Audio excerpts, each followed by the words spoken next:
Desenvolvido ainda nos tempos da antiga União Soviética, o N-225, também chamado de Mriya, sonho em ucraniano, nasceu para desempenhar uma função que nem de longe se parece com a sua tarefa desempenhada desde os anos 2000, que é transportar pesadas e valiosas cargas por longas distâncias. A origem do AN-225 está totalmente ligada ao extinto programa espacial soviético, que no início dos anos 1980 corria para alcançar os avanços descobertos nos Estados Unidos. Nessa época, a NASA havia iniciado uma série de voos regulares ao espaço com os novíssimos ônibus espaciais, veículos desenvolvidos na década anterior e que podiam ser recuperados após as viagens orbitais e lançados novamente em outras oportunidades. Os soviéticos, que ainda lançavam foguetes com módulos descartáveis, queriam ter essa mesma capacidade e assim iniciaram um projeto para construir seu próprio ônibus espacial na segunda metade da década de 1970. Nos Estados Unidos, os primeiros testes aerodinâmicos e voos nos anos 70 com o Space Shuttle foram realizados com a ajuda de um Boeing 747-400 adaptado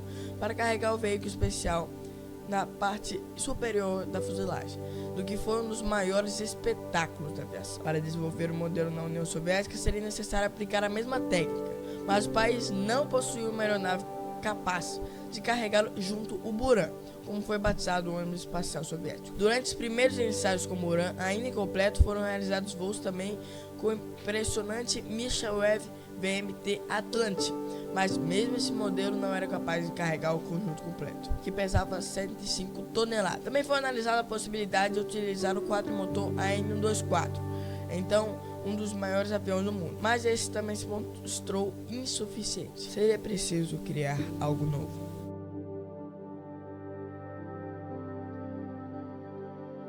Envolvida no programa espacial soviético, a fabricante ucraniana Antonov propôs ampliar o design básico do Ruslan, acrescentando anéis de extensão na fuselagem e aumentando a envergadura das asas para instalar mais 2 motores turbofan. Com essas modificações, os engenheiros concluíram que seria possível transportar o Buran sob a fuselagem daquele que seria o maior e mais pesado avião do mundo. Os primeiros testes em túnel de vento com modelos em escala reduzida revelaram uma série de problemas de estabilidade e dificuldade de controle em voos transportando o ônibus espacial nas costas do N-225. Para resolver essa questão, Antonov alterou o desenho do estabilizador horizontal e criou uma curiosa deriva dupla. A empresa ucraniana também se empenhou em buscar formas para reduzir o peso desse novo gigante que surgia.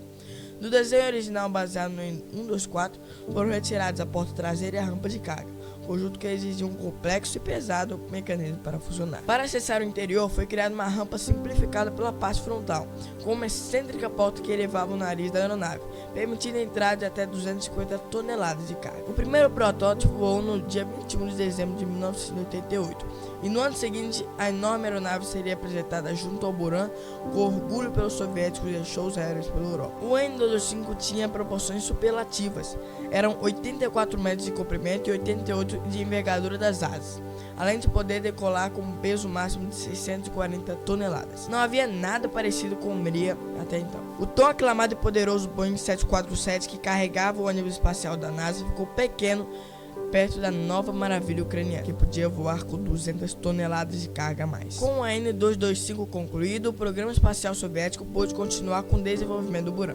Os voos combinados serviam para analisar as capacidades de planeio do ônibus espacial e não para lançar o veículo no ar, como fazia o 747 da NASA em testes com os Space Shuttle nos anos 70. Com a ajuda da nova Antonov, o programa começou a progredir. Foram realizados 24 voos de teste com o Buran acoplado ao N-225, o que foi fundamental para corrigir antigos problemas do projeto, que já havia realizado 2 voos espaciais de teste, em 83 e 88, ainda em versões bastante simplificadas. É um projeto promissor que daria à União Soviética um novo meio de chegar ao espaço de forma mais eficiente. No entanto, já eram os últimos anos da política comunista, e não havia mais recursos para manter os dispendiosos projetos espaciais soviéticos. E então, no dia 31 de dezembro de 91, a União Soviética entrou em colapso e foi oficialmente declarada extinta. O programa espacial foi uma das primeiras áreas cortadas, restando no abandono Buran e por consequência do N-225, que foi considerado um instrumento supérfluo para os novos tempos que viriam. Dessa forma, o aparelho foi retirado de serviço em 94. Seus motores foram removidos para equipar modelos AN-124 em operação.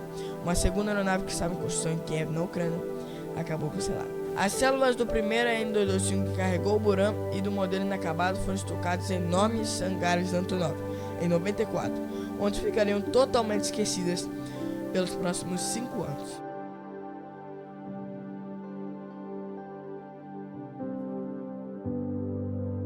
Agora, sobre as regras do capitalismo, a Ucrânia, ex-república soviética, tomou para si o controle total do Antonov e tudo mais que ela possuía.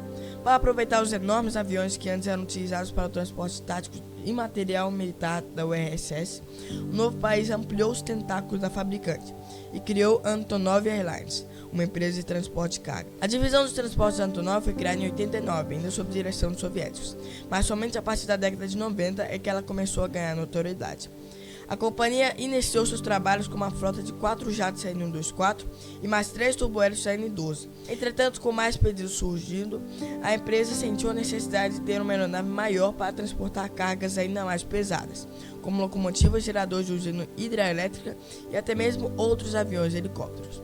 O Mriya então foi retirado do escuro hangar da Antonov, remotorizado e colocado novamente em serviço. O N-225 voltou aos céus em 99. E no ano seguinte já estava carregando enormes cargas que antes eram transportadas somente de navio. Foi cogitada a finalização do segundo modelo, inclusive com melhorias, mas o projeto acabou cancelado novamente. O segundo modelo permanece guardado esperando por algum desfecho. Durante esses anos de serviço, a Antonov também aproveitou para realizar alguns testes com um avião de 6 motores. Em condições normais, o Mriya voa na velocidade de cruzeiro de 850 km por hora, a 11 mil metros de altitude. O alcance depende de quanta carga ele transporta. O vazio pode viajar até 15.400 km e com carga máxima, a autonomia fica limitada a 4.500. O consumo de combustível do N-225 com carga máxima beira o absurdo. São necessários 95 mil litros de querosene para realizar um voo de 5.000 km. Como comparação, o 747-400 com peso máximo cumpre o mesmo trecho, com 65 mil litros. O compartimento de carga do Mriya permite armazenar objetos com até 70 metros de comprimento e quase 10 metros de largura. O trem de pouso do N-225 é outra parte impressionante. Na frente são 4 rodas e na parte principal são 28. Com carga máxima, o Mriya precisa de uma pista com pelo menos 3 km de extensão para poder decolar e 3,4 para pousar e frear com segurança. Em fevereiro de 2010, a Antonov Airlines foi contratada pela Petrobras para transportar pesadas bombas de óleo importadas dos Estados Unidos, serviço designado ao N-225. No dia 14 daquele mês, o enorme jato ucraniano pousou pela primeira vez no Brasil, descarregando sua enorme carga no aeroporto internacional de Guarulhos. Outro país latino-americano que viu o Mriya foi o Suriname. O Antonov veio ao Brasil novamente em 2016. Viracopos.